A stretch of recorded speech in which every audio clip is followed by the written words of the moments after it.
तौबा करें तो फिर बदल जाएं, फिर तब्दीली आए। और ये कोई मुश्किल काम नहीं, जो बदलने वाले थे वो बदल गए। बड़ा कुछ करते थे पर फिर वो लोग बदल गए। हजरत फुजाला रदी अल्लाह ताला अन्हु कहते हैं कि मैं बड़ा दिलदादा था औरतों का, और मेरा माहौल ये था कि मैं कत्ल भी कर लेता था, माज़अल्लाह चोरी भी कर लेता था, और रात मेरी तबीयत थी माज़अल्लाह नई से नई औरत के पास जाना।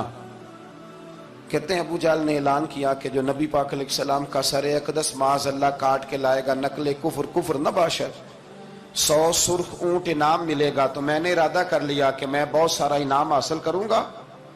कुरान मजीद में ना अल्लाह फरमाता है कि बहुत सारे लोग ऐसे हैं जिन्हें अगर मैं रिस्क में कुशादगी दे दूं, ज्यादा पैसे दे दूं, फरमाया बागी हो जाएं, वो सरकश हो जाएं।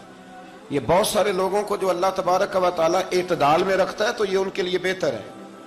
हर बंदा दौलत के होते हुए नेक हो सकता, तो ये अल्लाह अगर रखता है ना एतदाल में तो शुक्र करे अल्लाह का, वरना तो लोग अय्याशियां करें, पता नहीं क्या कुछ कर गुजरे। तो हजरत फुजाला कहते हैं कि मैंने खंजर तैयार किया और मैंने बगल में उसको छुपाया, ऊपर मैंने चादर ओढ़ ली। अब मुझे पता था ज़ोहर की नमाज के बाद नबी पाक सल्लल्लाहु अलैहि वसल्लम तवाफ़ काबा के लिए, बैतुल्लाह शरीफ के तवाफ़ के लिए जाते हैं। कहते मैं भी उस तरफ बढ़ा। रस्ते में ना वो खातून जिसके घर मैंने रात आना था, मैंने दरवाजे पे दस्तक दी। मैंने कहा कि तैयार रहना, तैयार रहना, आज मैं बड़े पैसे लेके आऊंगा। उसे मैंने ये कहा और फिर मैं चला गया बैतुल्लाह शरीफ का तवाफ करने। कहते हैं अल्लाह के महबूब भी तवाफ कर रहे थे तो मैंने भी तवाफ शुरू कर दिया। इरादा ये था कि जहां नबी पाक अलैहिस्सलाम मेरे करीब से गुजरेंगे तो मौका पाकर मैं हुजूर के जिस्म अक़दस पर खंजर खोप दूंगा और माज़अल्लाह शहीद कर दूंगा। कहते हैं हुजूर एक दफा भी मेरे पास से गुजरे तो मैं हिम्मत ना कर सका, दूसरी दफा भी पास से गुजरे तो मैं हिम्मत ना कर सका, तीसरी दफा भी गुजरे तो मैं हिम्मत। नबी करीम सल्लल्लाहु अलैहि वसल्लम 2-3 दफा गुजरे तो फरमाते हैं कि मुझे मौका ना मिला, इसलिए कि हुजूर फरमाते हैं अल्लाह ने रोब के साथ मेरी मदद फरमाई, दुश्मन पर मेरा रोब तारी हो जाता है। फरमाते हैं जब चक्कर पूरे हो गए तो महबूब करीम ना छठे चक्कर पे फरमाने लगे फुजाला चक्कर एक रह गया है, बेखबर हो जो गुलामों से वो आका क्या है, एक फेरा रह गया। कहते तवाफ मुकम्मल हो गया तो महबूब मेरे करीब आए, फरमाया वो काम करते क्यों नहीं जिसके लिए आए थे। मैंने अर्ज की या रसूलल्लाह कौन सा काम, कैसा काम? अंदर तो चोर था ना, बांझ फकीरों किसे नहीं मारिया, ए हुई चोर अंदर दा, अंदर चोर था ना। कहते हुजूर ने मुझे कंधे से पकड़ के हिलाया, फरमाया करते क्यों नहीं। जब हुजूर ने हिलाया तो वो खंजर भी पैरों में गिरा और मैं भी रसूलुल्लाह के पैरों में गिर गया। मैंने कहा हुजूर मुझे कलमा पढ़ा दें।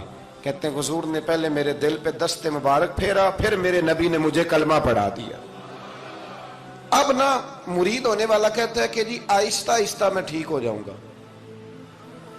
अब वो आहिस्ता आहिस्ता का क्या तर्जुमा है ये बिल्कुल समझ नहीं आती। भाई किसी बंदे से 5 लाख रुपया लेना है तो उससे वो कहता है जी मैं आहिस्ता आहिस्ता दूंगा, 500 रुपया दे दिया करूंगा रोज का, तो कहते हैं मेरी रकम खराब होती है, पूरे दो। और नेकी की बात जब आती है तो कहते हैं हजरत साहब दीन इतना सख्त नहीं है, मैं आहिस्ता आहिस्ता ठीक हो जाऊंगा। अब मैं मगरिब इशा पढ़नी शुरू कर दिया मैंने, अब मैं तस्बीह ले ली है कल मैंने, भी आहिस्ता आहिस्ता मैं ठीक हो जाऊंगा। यानी रकम लेनी हो तो वो आहिस्ता आहिस्ता कबूल नहीं है। लेकिन और मकान की रजिस्ट्री अगर करानी हो तो मालिक मकान कहेगा आहिस्ता आहिस्ता करा लो, कहते हैं पैसे पूरे दिए, सवेरे चल और बयान दे। ये क्या बात हुई? यहां ये जो हमारा माहौल था ना, कर लेंगे हो जाएगा, यकीन करें लोग कब्रों में चले गए हैं पर मस्जिदों में नहीं आए। हर काम से लोग रिटायर हुए पर गुनाहों से रिटायर नहीं हुए। आखिर तक तबाही उतर गई लेकिन लोग बदलने को तैयार ना हुए। हजरत फुजाला कहते हैं अभी मैंने कलमा पढ़ा, अभी मैं वापस आया, रस्ते में वो बीबी खड़ी थी। कहते मैं वो शख्स था कि औरतें मरती थी मेरे ऊपर और किसी की जुर्रत थी कि वो आए बाएं शाएं करे, लेकिन फरमाते हैं मैं बीबी के पास से गुजर गया। पहले तो उसका ख्याल था रुकेगा, लेकिन जब मैं रुका ना तो दरवाजे पे आई, और जब मैं गुजर गया तो उसने आवाज दी, लेकिन मैंने सुनी अनसुनी